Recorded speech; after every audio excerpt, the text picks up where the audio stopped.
Salam uşaqlar. Bu gün 4-cü qrup model testlərinin 2026-cı il izahlarına baxaq. Deməli, tarazlığa aid belə bir sual verilib.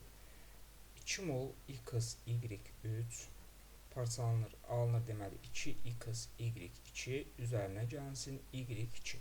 Bu reaksiyası üzrə söhbət tarazlıq alanından gedir.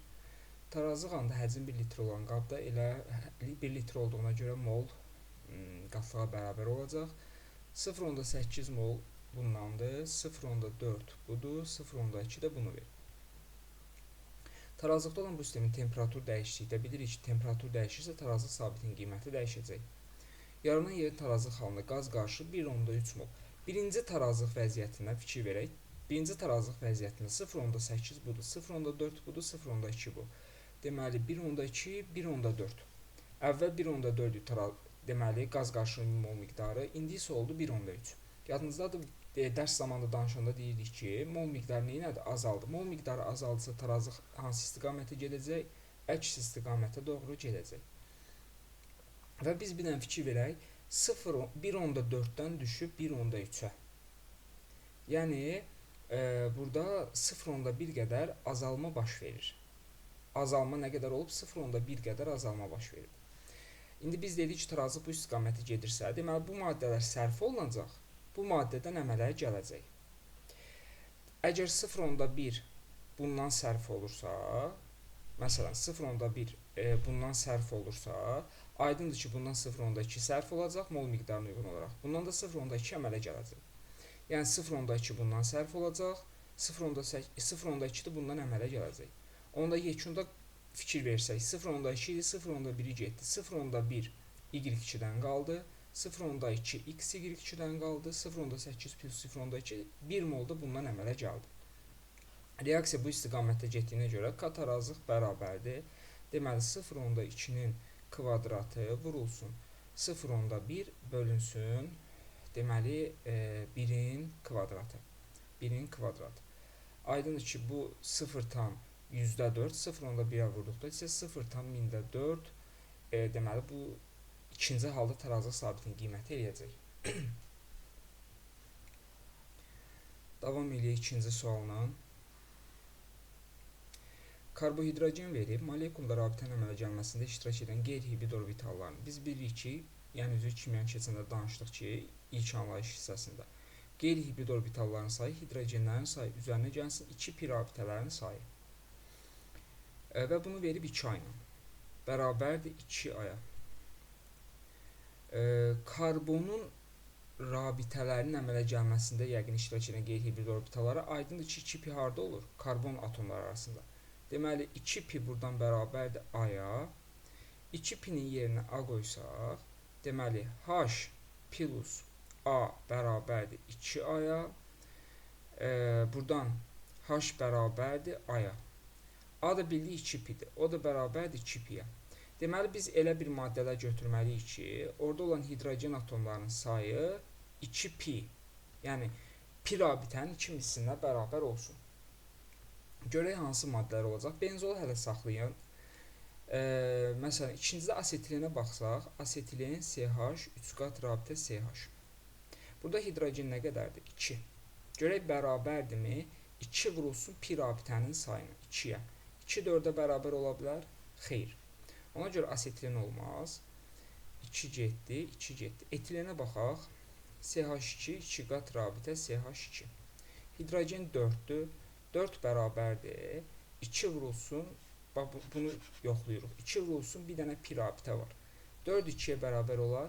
Təbii ki, xeyr. Deməli, 3-də getdi. Elə 3-də getdi, qalır bir dənə Y variantı. Propinə baxsaq, propin CH, 3 qat rabitə C, CH3. Burada hidrogen atomları nəyə bərabərdir? 5. Görək bərabər, 5 yox. Deməli, propin. Deməli, hidrogen atomlarının sayı 4 üzr istəyirəm. 4 bərabərdir, 2 vurulsun, 2 pi rabitə, bəli. 4 4-ə bərabər olur, deməli 4 ola bilər. Benzol niyə uşaqlar? Benzol C6H6 formula malikdir. Benzol üçün deməli biz belə götürə bilərik. Hidrogen 6-dır və 6 pi elektron hesabına pis sistem əmələ gəlir. Yəni bunda da bərabər götürə bilərik. Və yaxud da özünüz üçün mən dərs izahında deyirdim. Quruluşdan benzolda əslində pi rabitə yoxdur, amma quruluş üzrə siz onu 3 pi rabitə kimdə götürə bilərsiniz. Yəni 3 vurulsun 2 6-ya bərabər olacaq. Lap benzolda çalışsaz 2 ilə 3, yəni bildiyiniz səhvdir, yerdə qalır 1 ilə 4. Davam eləyək bu gözəl sualla. Deməli, bizə verib ki, 2 qarışıq kalsium karbonat və kalium hidrokarbonat. Bunların ümumi bir yerdə, yəni gəl burada yazaq. Kalsium karbonat və əlimizdə var kalium hidrokarbonat. İkisi bir yerdə 90 qramdır. Qarışığın ümumi kütləsi 90 qram, parçalama məhsulu. Qarışığı parçalayaq.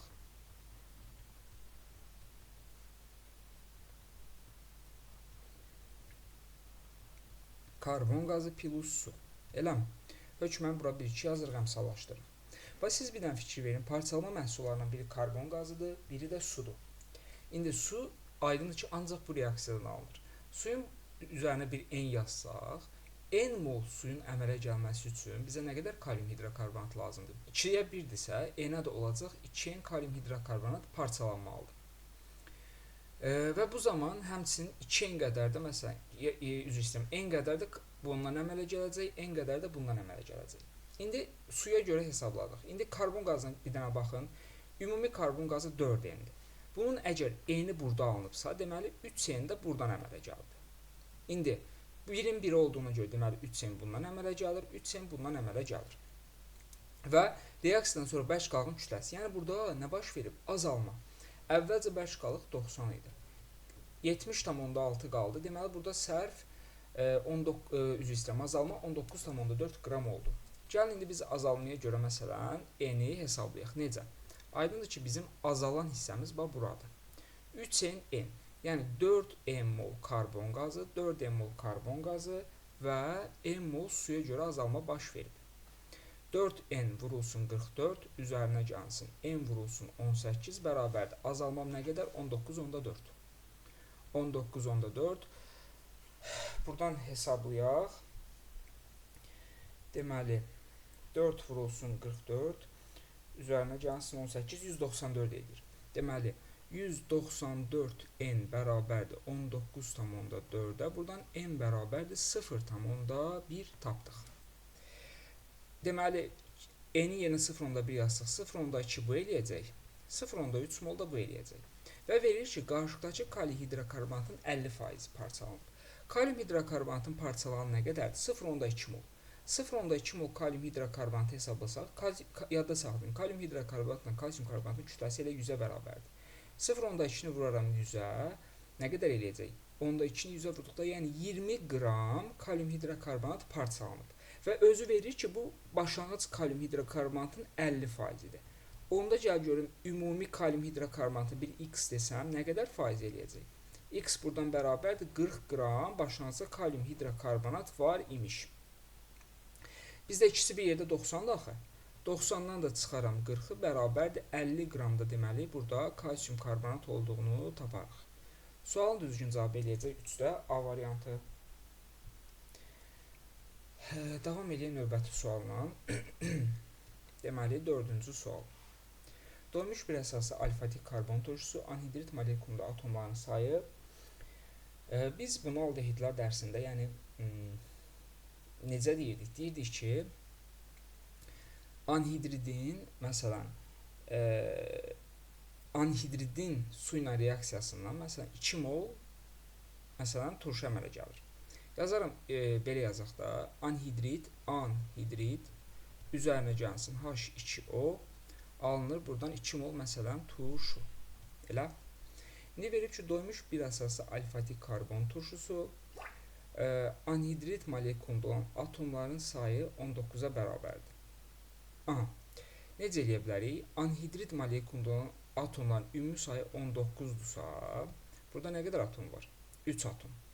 Bərabərdir 2 vurulsun, məsələn, turşuda olan atomların sayını bir X desək, buradan 22 bərabərdir 3 vurulsun X-a, buradan X bərabər deməli nəyə? Yox, 2. X-a bərabərdir 11. Deməli, bu turşunun molekulunda 11 karbon atomu var imiş. Ümumi formullar necə turşuların? CnH2nO2 formula malikdir da turşular. Buradan hesablasaq 3n plus 2 bərabərdir 11-ə, 3n bərabər 9-a, n də bərabərdir 3-ə. Molekulunda 3 karbon atomu olan turşu isə baxaq beynəlxalq adlandırma ilə verib. Aydındır ki, bu propan turşusu olacaq. Sualın düzgün cavabı A variantı. Baxaq. Metal NO3 2 dəfə parçalanıb. Bu alınmış qaz qarışığında qazlardan birinin molu digərindən 4 dəfə çox olarsa, X hansı maddələr ola bilər? Yəni, qaz qarışığı əmələ gəlir. Məsələn, aydındır ki, biz burada metalları yerinə qoyub hesablaya bilərik. Məsələn, hər birinə görə baxsaq, variantlara görə elə baxsaq, məsələn, argentium NO3 olsa, argentium NO3. Argentium NO3-ün parçalanmasının gümüş üzərinə gəlsin NO2, üzərinə gəlsin O2. Səhvlənmirəmsə, bura bir 4 olmalıdır. Bura bir 4 yazarıq, bura bir 4 yazarıq. Onda 2 olacaq. Hər tərəfi 2 dəfə azaldaq. Bunlarla işləyirik deyə yadda qalır bəzən reaksiyalar. Bura bir 2 yazsaq, azot elədi 2, burada bir 2 yazarıq, görək bərabərləşir. Gümüş 2, gümüş 2, azot 2, azot 2, oksigen 6, oksigen 6. İndi gəl baxaq. Bunlar 2-nin 1-ə nisbətli oldu. Qazlardan biri digərindən 2 dəfə çox oldu. Amma deyir 4 dəfə çox olsun. Deməli, bu maddə argentium NO3 deyilmiş. Yəni, ona görə də X maddəsi gümüş ola bilməz. 1 getdi, 1 getdi, 1 getdi. 2 ilə 3, yəni dəqiq olduğuna görə 2 ilə 3 fikir verin. 2 ilə 3 dəqiq olduğuna görə bir də 5-ə baxarıq. Elə yoldaşda 5-i də götürəcəyik. Niyə? Çünki sink ilə mis nitratın hər ikisinin parçalanması mis istisnaidir axı. Hər ikisinin parçalanmasından mis oksid üzərinə gəlsin NO2 plus O2 alınır. Mis 2 nitratdan sink nitratında yenə parçalanmasından sink oksid üzərinə gəlsin NO2 üzərinə gəlsin O2 alınır. Siz bu iki reaksiyanın ikisini də əmsallaşdırsanız, axırda görəcəksiniz ki, bunlar 4-ün 1-ə gəlir. Ona görə deməli 2, 3, 5. Sualın düzgün cavabı B variantı. Rahat bir sualdır. Səhvlənmirəmsə, topluda da bu tipdə bir sual var. Bu neytrallaşma reaksiyası. Görürük ki, alüminium hidroksid əsasdır, H-klor turşu. Əsasən turşu arasında gedən reaksiya neytrallaşma. Harda H var, özünə o qədər OH birləşdirir və həmin mol sayda dediyi su ayırır. İndi əgər 2 mol su ayırıbsa, deməli bu OH-dan ikisi gedib, buradan da 2 mol H imiş. 3 mol su ayırıbsa 3-ü gedib, 1 mol su ayırıbsa bir dənə H gedib, buradan da bir dənəsi OH gedib. N1 indi böyüyü soruşur. N2 böyüdür N1-dən, o da böyüdür N3-dən. Elə deməli A variantı sualın düzgün cavabı. Aha, bu 7-ci suala gəlin baxaq. Biraz uzun bir sual oxşuyur. Deməli, genetik əlaqə bölməsinə aid bir test tapşırığıdır. Hardan yola çıxa bilərik? Deməli, elə bir dənə sona baxın yoldaşlar. Bu butandır. Və butanın oksidləşmə məhsulu biz bilirik ki, butanın oksidləşmə məhsulu sirkə turşusudur. 2 molekula sirkə turşusu. CH3COOH. CH3COOH nəyin CO ilə yadınızdadır? Oksosintez reaksiyaları deyirik. Aydındır ki, o da metil spirtidir. Z olacaq metil spirti CH3OH. L tapdıq, Z-i tapdıq. Sonra bura baxa bilərik. Nəyin mis 2 hidroksidlə reaksiyasına karbon qazı alınır? Aydındır ki, bu oksidləşmə reaksiyası. Burada qarışqa turşusuna uyğun gələcək. Deməli, T olur qarışqa turşusu, HCOOH. Aydındır ki, qarışqa turşusu da burada alınırsa, deməli, bir dənə HCOOH yazsaq, deməli, Z-i də tapdıq CH3OH. Bu nəymişsə sulfat turşusu ilə təsir edib turşulamışıq. Deməli, bu aydındır ki, buradan da X-in natrium OH reaksiyasına nəymişsə, burada natriumlu bir birləşmə alına bilər. Məsələn, bu nəsə bir turşu ola bilər. Gəlin, məntiqlə bir dənə fikirləşək. Sulfat qüvvətli turşudur. Təsir etmişik. Nəyi almışıq? Sirkə turşusunu. Deməli, burada qarışqa turşusu. Qarışqa turşusunun deməli duzu var. Aydın ki, bu HCO natrium olacaq ki, Y. HCOO natrium olacaq ki, buna sulfatla təsir göstərdikdə alınacaq. Deməli, HCOH, indi bir də natrium OH. Deməli, bu HCO natriumdursa, bir dənə görək, HCOO natriumdursa, deməli, və burada metil spirt alınıbsa, deməli, burada turşu ilə spirtin efiri olmalıdır ki, qələvi mühitdə hidrolizi baş versin. Onda X-in də yerinə nə qalacaq? Turşu hissəsi HCOO, bir də spirt hissəsi CH3. Deməli, X da metil formiat mürəkkəb efiri imiş. İndi görək, hansı variantlar doğrudur. Qəşəng genetik əlaqəsinə aid bir sualdır. Deməli, 1. Y-dən T-nin alınması. Y-dən, yəni qarışqa turşusu natrium duzundan T-nin alınması səhvdir. Yəni, oksidləşmə reduksiya reaksiyası deyil. Sadəcə burada mübadilə reaksiyası baş verir. 1 deyil. 1 səhvdir. Z-dən L-in alınması. Z. Bəli, yoldaşlar. Bu, deməli, Z-dən L-in alınması. Gəl baxaq. Z-dən CH3OH-dan üzərinə CO gəlirik. Alınır nə? CH3COOH. Bəli, yoldaşlar. Bu oksisintez reaksiyası və oksidləşmə reduksiya reaksiyasıdır. Z-dən L-in alınması. Doğrudur. X və L izomerlərdirlər. X və L, bəli, yoldaşlar, mürəkkəb efirlərin deməli, karbon turşular bir-birinin sinfərasi izomeri ola bilər. Ola bilər, yox, hər ikisinin ümumi formulu bir dənə baxsaq, C2H4O2. C2H4O2. Deməli, izomeri götürə bilərik 2-3.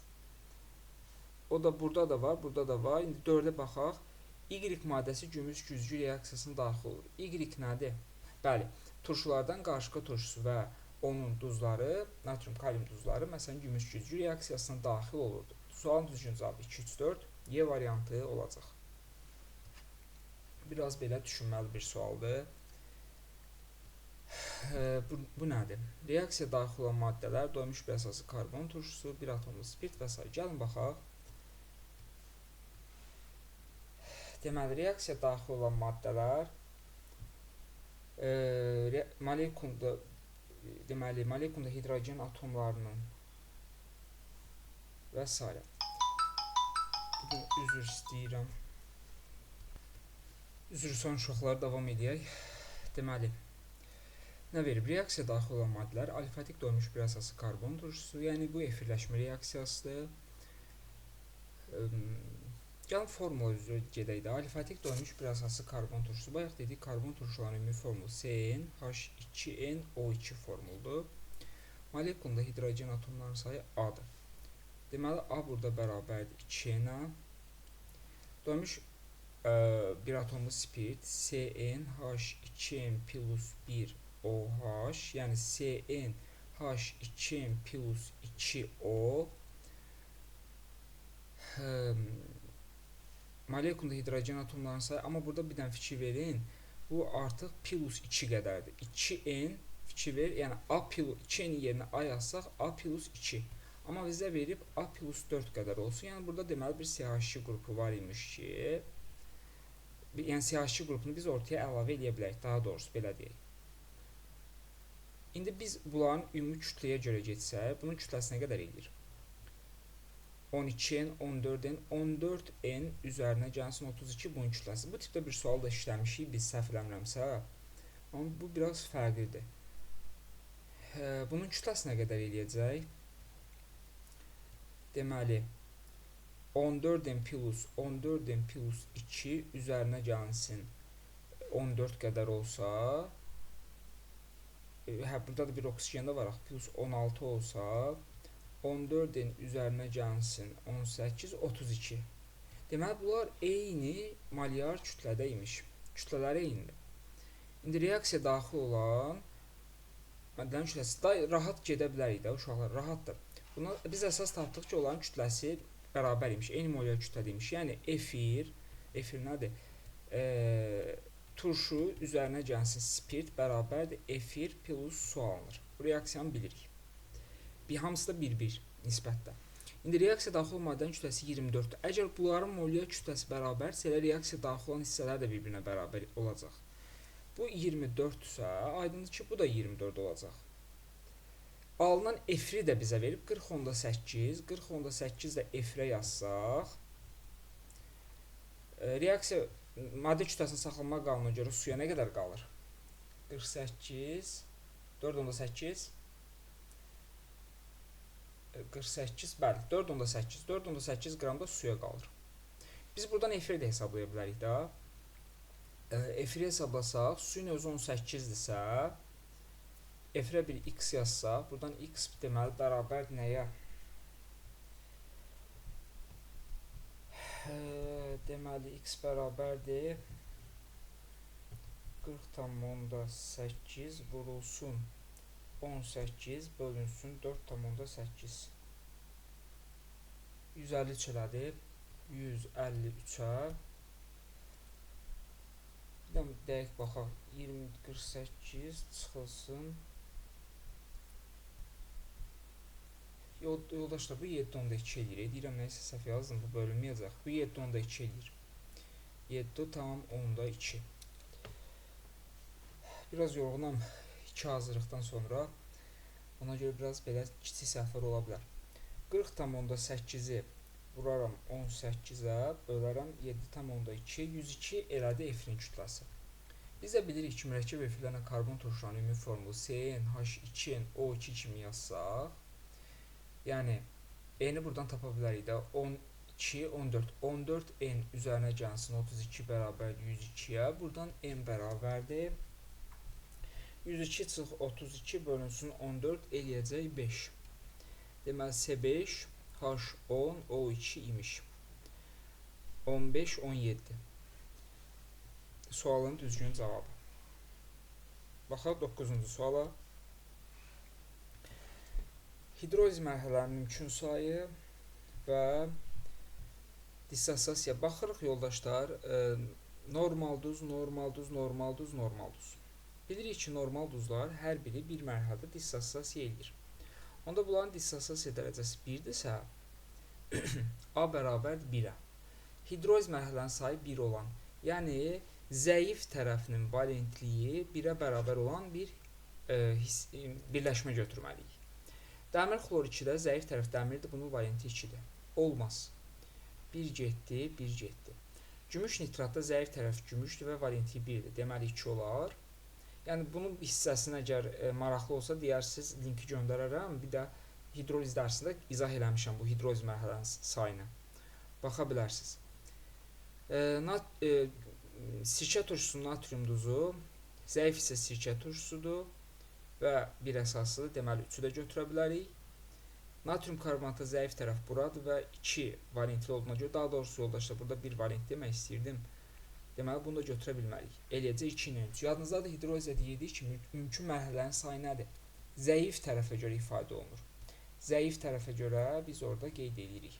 Məsələn, birinci mərhələsində əsasi duz alına bilər, birinci mərhələsində turş duz alına bilər, belə şeylərdən danışırdıq. Gələk 10-cu sualına davam eləyək. X, YZ, hidrogen, oksigen, HOH, reaksiyalar verilib. Sadəcə yerinə yazıb yoxlamaq lazımdır. Deməli, X nəymişsə, həm hidrogenlə girsin, həm oksigenlə. Karbon olar, çünki karbon qazı və metan verir, olar. Kalsium olar, fosfor bilirik ki, fosforla silisium hidrogenlə reaksiya daxil olmur. Deməli, D olmaz, kalsium olar. X-i tapdıq, gələk Y-ə. Y nədirsə, həm hidrogenlə, həm su ilə. Xlor, H-xlor, deməli, xlorlar olar. Su ilə də həm soyuqda, həm qızdırıldıqda gedir. Bayaq dedik, fosfor hidrogenlə, silisium hidrogenlə reaksiya daxil ola bilməz. Sonra gəlirik Z-ə, yoldaşlar, Z mis pasiv metaldır, su ilə reaksiya daxil olmur. Ona görə sualın düzgün cavabı B variantı. Görürsünüz, reaksiyalar bilmək lazımdır. Gələk 11-ci suala. Molekulunda 15 sigma rabiti olan doymuş monoamindən söhbət gedir. Biz bilirik ki, monoaminlərin ümumi formulu CnH2n+1 NH2 formulu ilə gedir. İndi Molekulda 15 sigma rabitə olan və heç bununla yazmasaq da olar ha. Birdən fikir verin. 15 sigma rabitə. Biz nəyə deyirdik? Sigma rabitələrin sayı bərabər nəyə? Atom sayı. Söhbət alfatik karbohidrogenlərdən gedir. Çıxılsın 1. 15 bərabər 16 x çıxılsın 1 demək istəyirdim. Buradan x bərabər 16. Deməli bu hansı monoamin imişsə, deməli orada ümumi atomların sayı 16-ya bərabərdir. Monoaminlərdə də indi gəl burada atomların sayını bir dənə hesablayaq. Deməli n sayda bundan var, 2n plus sayda hidrogen var, bir dənə azot var, yenə 2 dənə hidrogen var, yazaram 16-ya. 3n plus 4 bərabər 16, 3n bərabərdir 12-yə, n də bərabərdir 4-ə. Deməli, molekulda 15 sigma rabitə olan doymuş monoamində polimer kovalent rabitənin maksimum sayını hesablayır. Deməli, yoldaşlar, monoamin olmalıdır. Molekulda 15 sigma rabitə olan doymuş monoamin polimer kovalent rabitələrin maksimum sayını hesablayın. Deməli, necə yazaq? CnH2 plus 1NH2 sigma rabitə bərabərdə atom sayı çıxılsın 1, 15 bərabər 16 çıxılsın 1-ə, x çıxılsın 1-ə, x bərabər 16-ya. Monoaminlərin ümumi formuldur. Aha. Deməli yoldaşlar, deməli həmin amin molekulunda ümumilikdə deməli 4 karbon atomu var. Məsələn, C4H neçədir bu?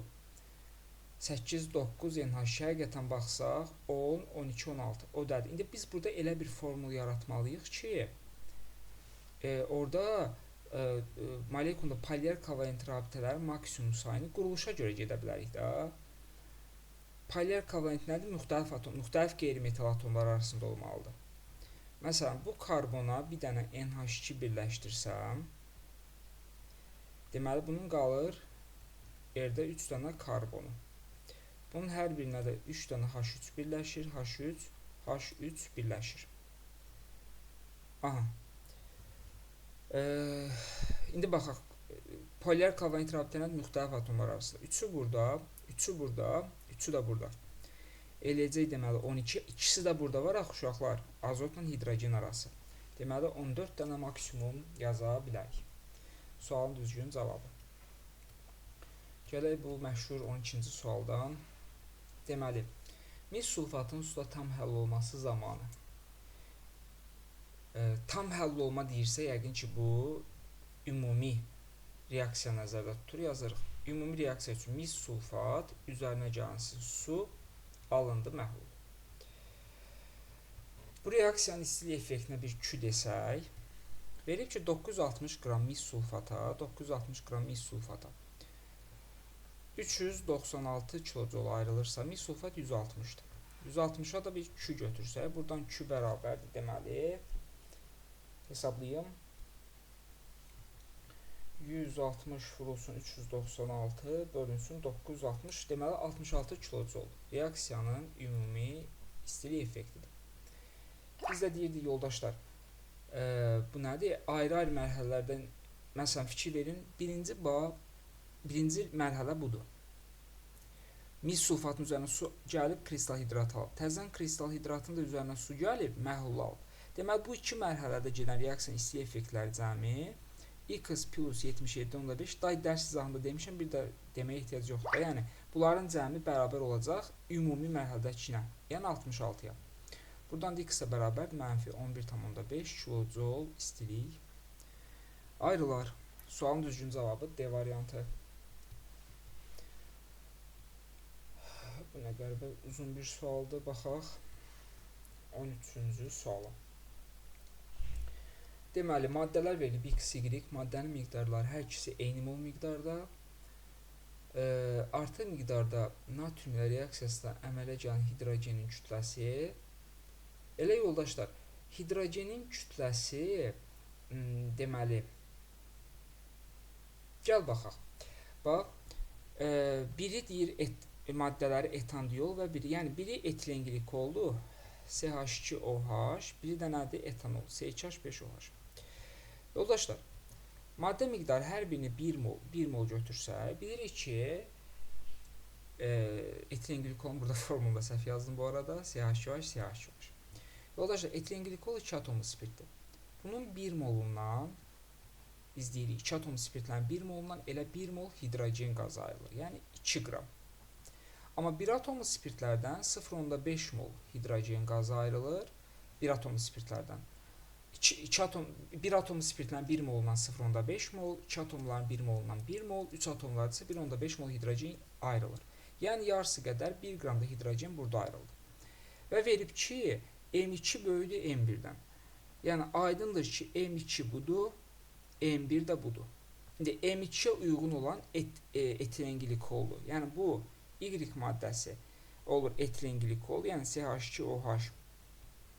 CH2OH M1-ə uyğun gələndə deməli etanoldur. Bu da olacaq, deməli o da olacaq X, yəni C2H5OH. İndi verilənlərə baxaq. Deməli, molekulunda pirabitə yoxdur. Yoldaşlar, hər ikisində pirabitə yoxdur. Bir getdi ortaya. Glukozanın qızqırmasından alınır. Bilirik ki, glukozanın qızqırmasından alınır etanol C6H12O6 2 molekula etil spirti, yəni C2H5OH üzərinə gəlsə 2 molekula karbon qazı. Belə bir reaksiyamız var. Deməli 2 gedir bura 2-yə. İndi 3-ə 1 olan deməli 1-ə də 2 olan variantlara baxaq. Aha, bu da bayaq getmişdi, qaldıq bunun arasında. İndi 3-ə. Lafzamda deyirik ki, etilen glikolla tereftal turşusundan istifadə olunur. 3 gedir 2-yə. Yəqin ki, sualın düzgün cavabı D variantı olacaq. Nitrat turşusuna mürəkkəb efir əmələ gətirir. Bəli. Yox. Deməli, nitrat turşusuna mürəkkəb efir əmələ gətirir hər ikisi. Nəyi səhv yazdıq? Bəli, hər ikisi də 1 ilə 4. Bəli. 1, 4, 3-ə gəlir.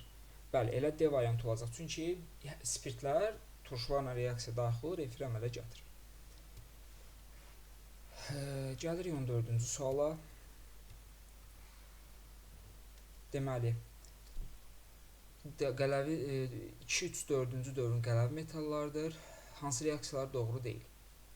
Yoldaşlar, bir dənə fikir versək, ən çox kütlə hansındadır? Kalium. Deməli, Y bərabərdir kaliuma. Ən az kütlə hansındadır? Litium. Deməli, X bərabərdir litiuma. Z də aydın olacaq natrium. Elə?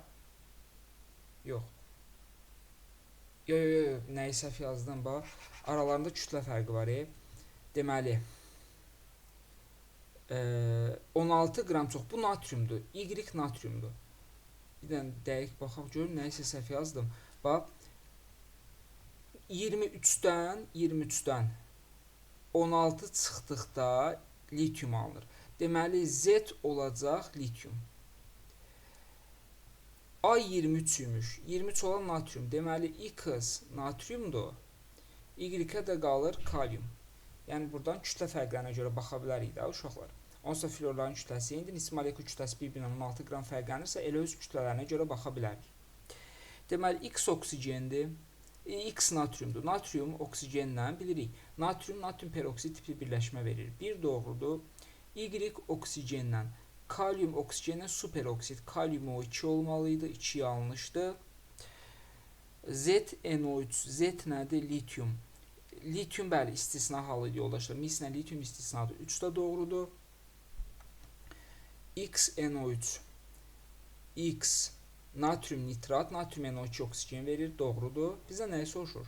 Doğru deyil. Yəni yanlışlar soruşur. 3, 4 doğrudur. 3 getdi, 3 getdi, 3 getdi, 3 getdi ilə qalır cavab bir dənə B variantı. Digərlər, məsələn, Y nə idi? Kalium NO3, bəli, kalium NO3 yoldaşlar 5 səhvdir. Çünki kalium NO2 plus oksigen verməli idi. Z 6. Z nədir? Litium. Litium oksigenlə normal oksid tipi birləşmə verir. Yadınızda saxlayın. Litium oksigenlə litium oksid, kalium superoksid, natrium isə peroksid tipli birləşmə verir. Davam edək 15-ci sualla. Natrium OH-ın fosfor bir də su ilə reaksiyası verilib. Yoldaşlar, fosfin qazını bilirik ki, fosfor hidrogenlə birbaşa alınmır. Onun dolayı alınma üsullarından biri. Bilirik ki, bu reaksiya alınır. Natrium H2PO2 üzərinə gəlsin pH3. Mən bunu sizə demişdim. Yadınıza saxlayın. Bu üçü, yəni əmsallaşma bizə bəzən lazım ola bilər. Reaksiya yazdıqdan sonra gəlin əmsallaşdıraq. Bu üçü götürdün, yazdım bura. Natrium oldu 3, bura yazdım 1, 3. Deməli, fosfor 4, bura yazdım 1, 4. Hidrogenə baxaq. 3 dəfə 2, 6, 9. 3'ü buradadır, 6, burada qalır 3. İndi baxaq, 4 mol fosforun artıqlamasını götürmüş. Natrium OH ilə reaksiyasından 1 mol qaz almışdır. Bəli, elə 4 moldan 1 mol pH3 fosfin qazı alınır. Bu maddə molekulunda elə yoldaşlar, natrium H2PO2 oksidaşma dərəcəsini soruşur. -2, müsbət. Buna da bir x yazsaq, 1 plus 2 plus x minus 4 bərabər cəbri cəm 0-a. X minus 1 bərabər 0-a, x də bərabərdir müsbət 1-ə. Sualın düzgün cavabı 15-də eləyəcək C variantı. Ya, həm də yadınızdadır, mən sizə fosforun turşuları dərsini keçəndə orada demişdim. Bir dənə yadınızda saxlayın, fosforun H3PO2-də -2 müsbət 1 oksidaşma dərəcəsi. Hipofosfit turşusunda müsbət 1 oksidaşma dərəcəsi göstərir. Konspektimizdə də yazılmışdı. Gələk 16-cı sualdan. sp hibrid orbitallar bütün hibrid orbitallarının 25%-ni təşkil edən və əsas zəncirdə 4 karbon atomu olan alkin. Yoldaşlar, bir dənə alkin molekulu yazsaq, CH 3 qat rabitə, CH2 falan filan, bu istiqamətə gedir. Görürük ki, burada 2 dənə karbon atomu sp hibrid vəziyyətində dərs zamanında danışmışıq. Qalan bütün karbon atomlar isə sp3 hibrid vəziyyətindədir. İndi deyir ki, sp hibrid orbitallar bütün hibrid orbitalların 25%-ni təşkil edir. Demək, sp bütünün 25-ini təşkil edirsə, demək, sp hibrid orbital nə qədərdir? İkisi burada, ikisi burada. 4. 4-ün 25-i təşkil edir. Qalanlar dedik nədir? sp3. sp3-ü elə bil sp3 yazsaq, aydındır ki, bu 75 isə bu 25-dir. 3 dəfə çox, deməli, sp3 hibrid orbitalların sayı neçəyə bərabər olacaq? 12-yə. Onda 4x bərabərdir 12-yə, x də bərabərdir 3-ə. Deməli, 3 karbon atomu da sp3 hibrid vəziyyətindədir. Onda elə bu 3 dənə davam edəcək. Və deyir ki, əsas zəncirdə bunun 4 karbon atomu olsun. Bax, sözsüz ki, bu ancaq bu birləşmə uyğun gəlir. Molekulunda 5 karbon atomu, ikisi, bayaq dedik, sp, 3 dənəsi də sp3. Bax, bu formula uyğun gəlir. İndi quruluşu yazsaq, CH3 ümumi formul. Rahat sualdır. Natrium amonyak məhlulda reaksiyasına daxil olmur. Yoldaşlar, səhvdir. Əgər dedik ki, hidrogeni varsa, amonyak məhlulunun sözsüz ki, reaksiya daxil olacaq. Bir səhvdir. Bir getdi. Karbon atomların 60% birlidir. Əgər bir karbona bir dənə karbon birləşirsə, fərqi yox, neçə qat rabitədir. Dərs zamanında danışmışıq bunları. Deməli, birlidir. 1, 2, 3. 3 karbonun birlidir, ümumi 5 dənədir. 5-də 3, bəli, elə 60% deməkdir. 2 doğrudur. 1 sigma rabitə sps hibrid orbitalın, bəli yoldaşlar. O da niyə? Bax, bu karbon sp vəziyyətdədir. Hidrogen də bilirik, s hibrid orbitaldır. 1 sigma rabitə sps. 2 ilə 3 sualın düzgün cavabı.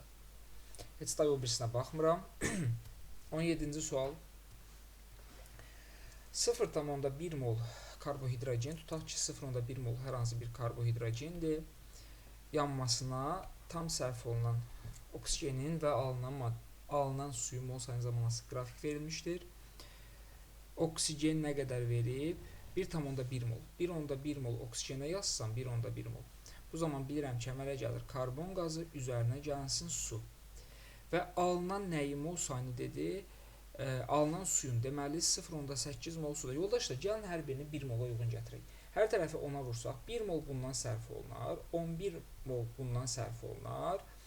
Elə karbon qazını karbon qazı yazaq. Suya da 8 mol su sərf olunur. Gəl, indi baxaq, görək necə edirik. Bax, oksigenim nə qədərdir? 22. Çıx 8. 14.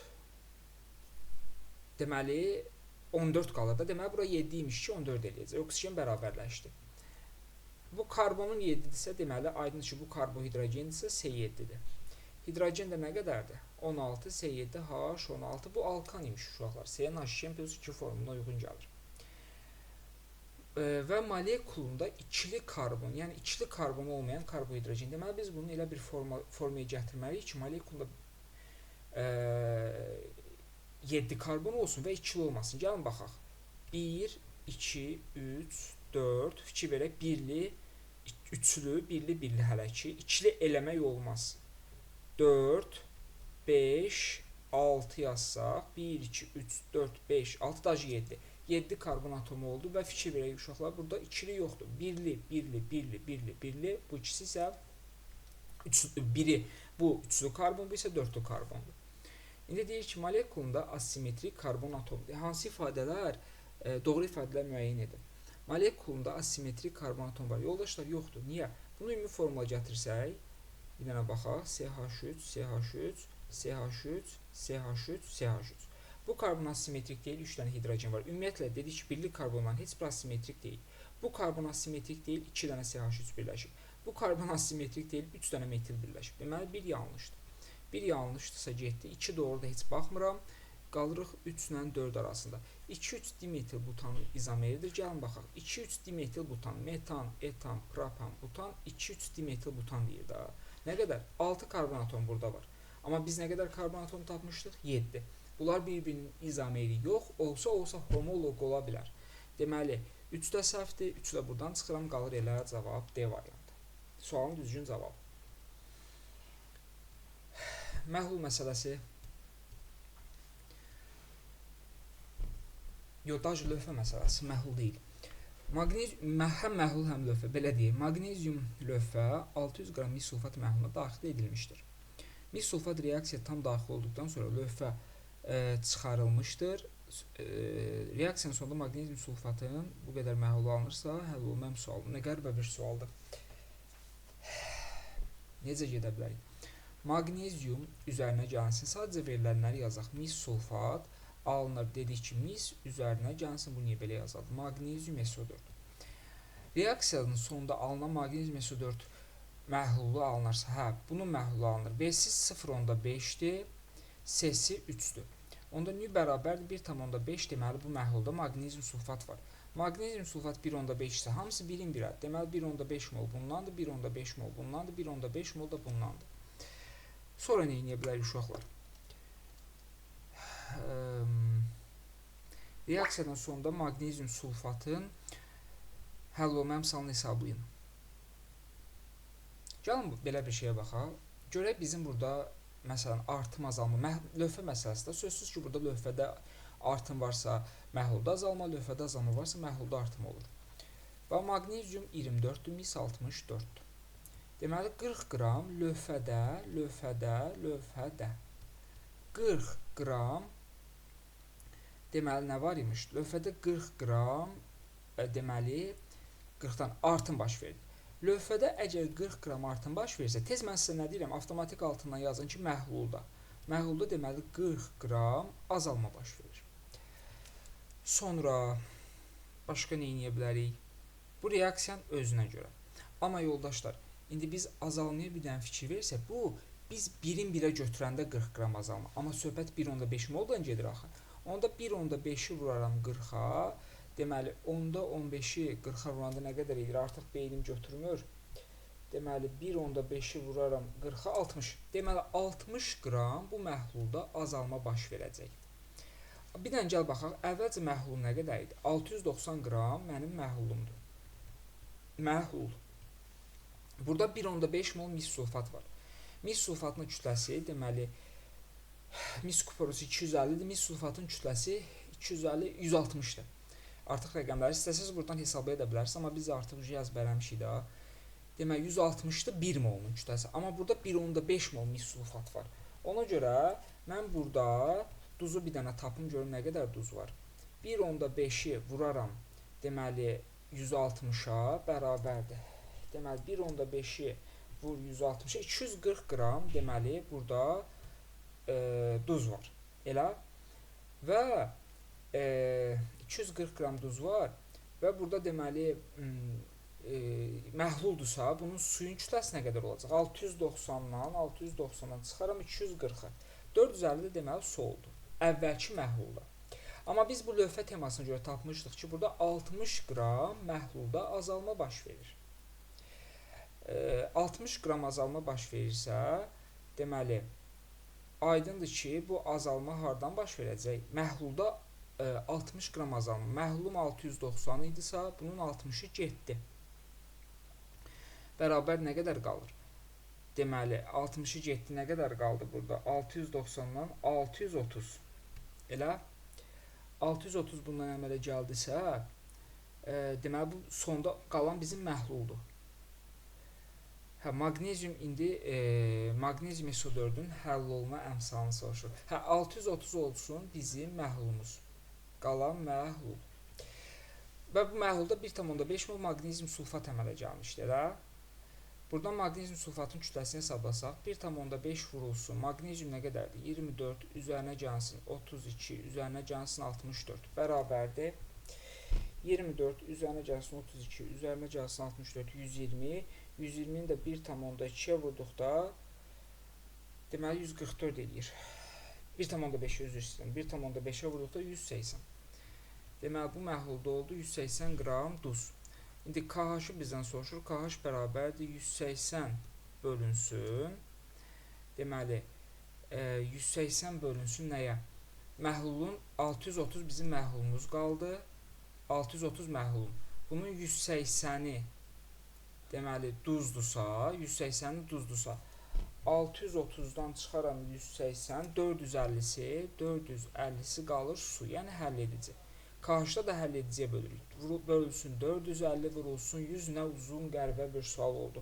180 bölünsün 450, görək hələ bölünəcəkmi? Vurulsun 100, vurulsun 1000, üzr istəyirəm, KH-da 1000-ə vurulur.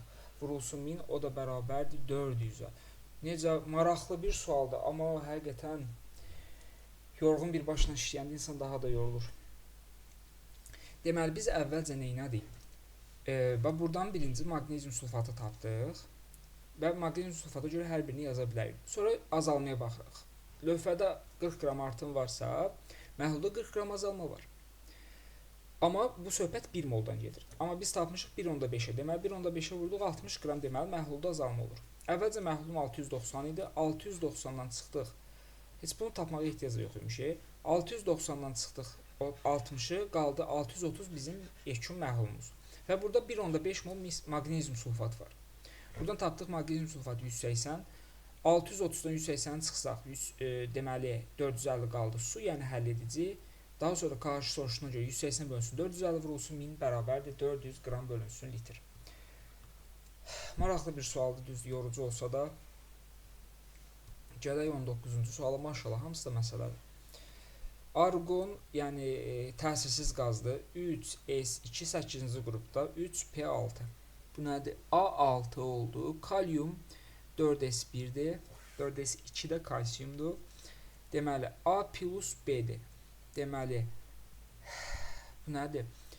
A neçə oldu? A6-dır. B neçə oldu? 1. Deməli, X 7-dir. Deməli, bu da 2, 5, 3.2s2, 2p3. Azotdur da. ms2, 2s2, 2, deməli, n birinci, n neçə tapdıq? 4. 4 üzərinə gəlinsin m. M neçə tapdıq? 2, 6 üzərinə gəlinsin s-ni də tapdıq neçə? Deməli, s-ni də tapdıq burada 3. 6, 6 üstü 3, 9. Sualın düzgün cavabı eləyəcək 19-da S variantı. 20-ci suala baxaq.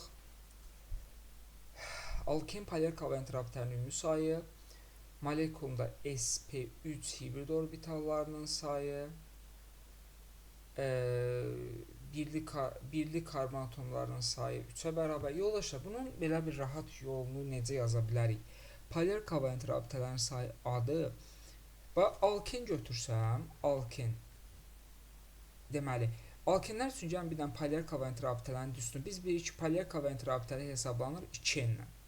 Elə alkenlərdə də elə 2 ilə hesablanırdı. Niyə? Fikir verək, bax, məsələn, tutaq ki, etilin. Burada neçə polyar kovalent rabitə var? 4. Elə polyar kovalent rabitələrin sayı 2 ilə hesablanacaq. O da bərabərdir A-ya. Sonra verir ki, sp3 hibrid orbitalların sayı. Tutaq ki, hər hansı bir alkendir, n sayda karbon atomu olan alken. Burada, bax, bu 2, məsələn, karbon sp2-dir. Aydındır ki, qalanlar olacaq sp3.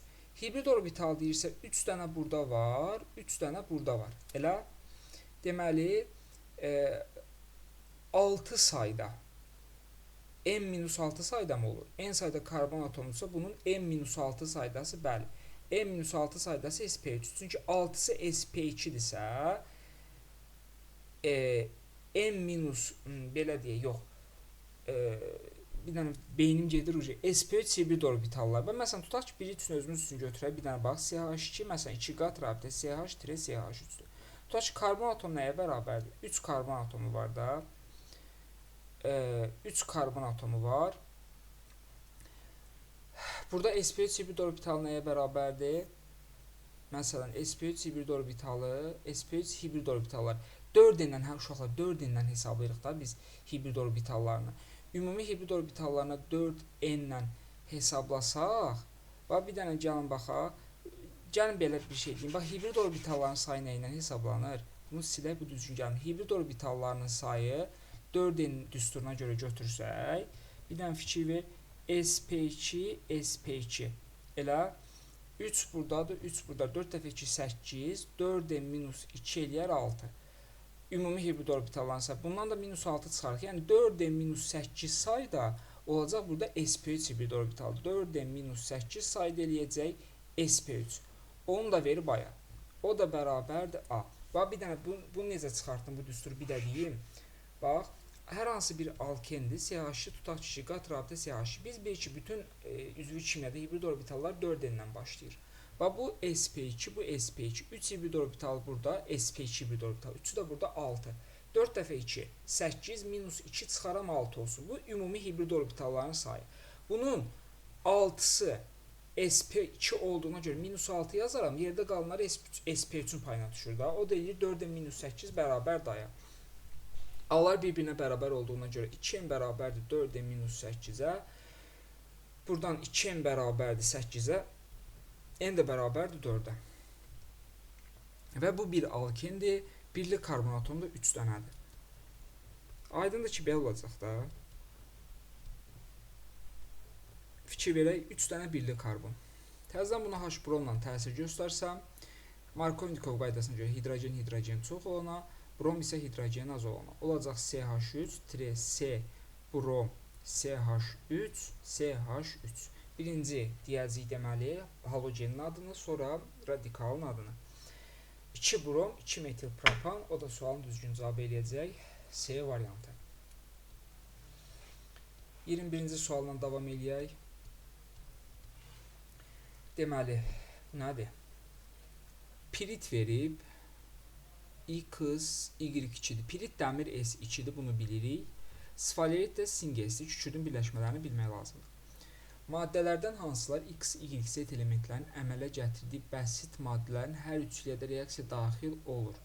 Maddələrdən hansılar X, Y set, X, Y. X-in əmələ gətirdiyi bəsit maddə dəmirdir. Y-in əmələ gətirdiyi bəsit maddə kükürdür. Z-in əmələ gətirdiyi bəsit maddə isə sinkdir.